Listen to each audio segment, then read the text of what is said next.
the J.D. Paugh Memorial Foundation. Michael Cardenas is the president of the group. Sharon Taylor is the secretary/photographer. And Michael and Sharon, I'm extremely sorry for the reason that you're here and that the foundation was formed, but I appreciate what you do. Thank you very much. Thank you for having us. Life is flying. We marked 5 years since the murder of J.D. Paugh just last month. I can't believe that. Can y'all? That's true. It's hard to believe it's been 5 years. It has. J.D. Paugh, for those of you who don't know, maybe you just moved here, was a fine law enforcement agent. He worked for the Richmond County Sheriff's Office, and he was just checking on a motorist one night back in October of 2011 when that motorist opened fire on Deputy Paugh and killed him. And thankfully, his friends and family and this entire community have rallied behind the name J.D. Paugh and formed this foundation. So I want you to just tell me how things have gone in the past few years when it comes to your main mission, which is supplying law enforcement with their equipment needs. Has it just gotten bigger and better each year? It has gotten bigger. It has grown. Our main goal is to supply equipment, training, and benevolence to law enforcement in the CSRA. Okay. That includes 13 counties in Richmond, 13 counties in Georgia, and 5 counties in South Carolina. We kind of look at the smaller agencies too because they have a smaller budget. The danger is just as much as it is with a larger agency. A lot of times those agencies don't have the same manpower. Many of the officers have a much larger area and their backup is much further away. So because of their financial challenges and the danger is just as well there, we focus a lot on the smaller ones too, but because of the size of the other agencies, differences in donations have been the case. Sharon, do you kind of like give first dibs to the smaller agencies, or can any law enforcement agency apply for some resources from y'all? Any agency can apply for those resources. They send us in the donation request. From there, we do our research on it, find out the prices and things like that, and their need for it versus their budget for it. And then we vote on it as a board to see where those donations go out to. We've heard a ton in the news lately about body cams. Have you all helped purchase those? And also tell me about some other things you've helped purchase. We've been contacted quite a bit recently because of the media and the body cams, and the technology is out there. Everything is recorded. Surveillance cameras. You got cameras in the cars that have been in the cars for years. They are an expensive thing. And there again, budgetary restrictions. The body cams do document a lot of things. They do have a drawback to where they're in the interpretation of what is on the camera, which is a liability, but in the most part, it shows things as they happen. A lot of them cannot be edited, they can't be changed, so it does document things well. There's a big push for that, and yes, we've been contacted about body cams. What's the biggest need, or is there a need that's specified, Sharon? Is it more of a, can you please just give us some money, or is it, can you buy this for us? We do everything off of actually donating an actual product, something that they actually need. We don't cut a check directly to a department. We actually go out, purchase it, and then we donate the purchase to the department. Is there a need that stands above all the others? Is it body cams? Is it vests? It all revolves around officer safety for us. Yeah. The foundation was formed due to a tragic death of a law enforcement officer.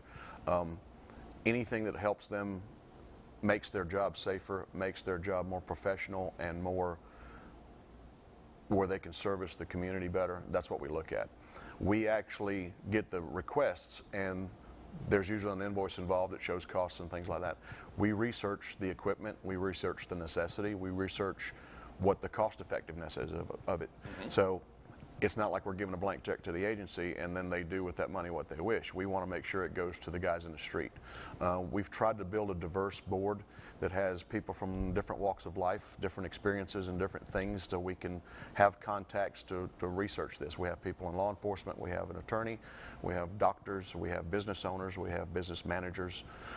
They all understand budgets, they all understand costs, and we research it to make sure that every penny is spent wisely. What about fundraisers and other opportunities for people just to get together that also can support your foundation? We do many fundraisers throughout the year. We do a bike ride, which we've actually reached out and branched out to other people, you know, just not for bikers. We had the Jeep Club come in this year. We've had Mustang clubs come in. That way we branch out. We have a golf tournament that we'll be holding in March this year. We do a bunch of things throughout the year to raise those money, and even when we're not having an event, people can still go to our website and donate. What about the level of community support that you've seen over the years? I remember right after this tragedy, this horrible thing happened, the community came together unlike I've seen it come together in a long time. It doesn't feel like that's diminished since then. We've actually been complimented on that. A lot of times as time goes by, people forget time supposedly heals all wounds. Well, it hasn't for us. It's an everyday thing for us. We've got some great people that work with us. Everybody's a volunteer. It takes a lot of people. It takes a team. And we keep that in the spotlight. We keep the motivation there, and we try to continue this.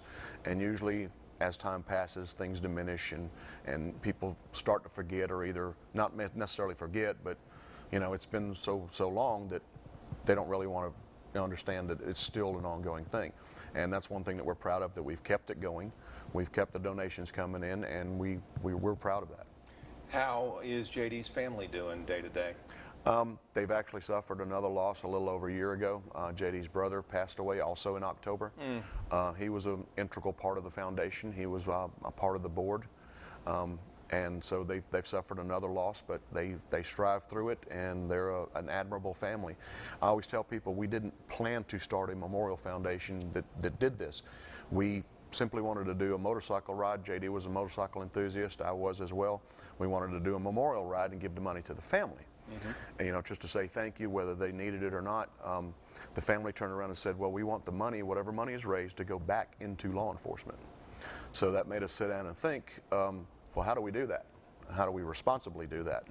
So the foundation kind of was formed because we said, well, we're responsible for this money, but we want to make sure it's spent wisely. And we went through the process of forming a 501c3, a charitable organization. We trademarked our logo, and from there is history. And I mean, we've tried to keep the integrity of it. It's transparent, and everything that has come from that point, it's all because of the family and their selflessness. Well, please tell them that everybody at Channel 6 sends their love. Definitely.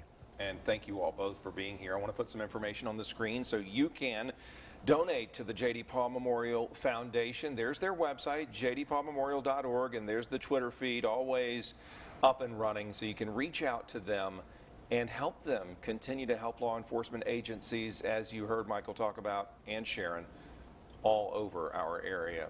And we appreciate their time as well.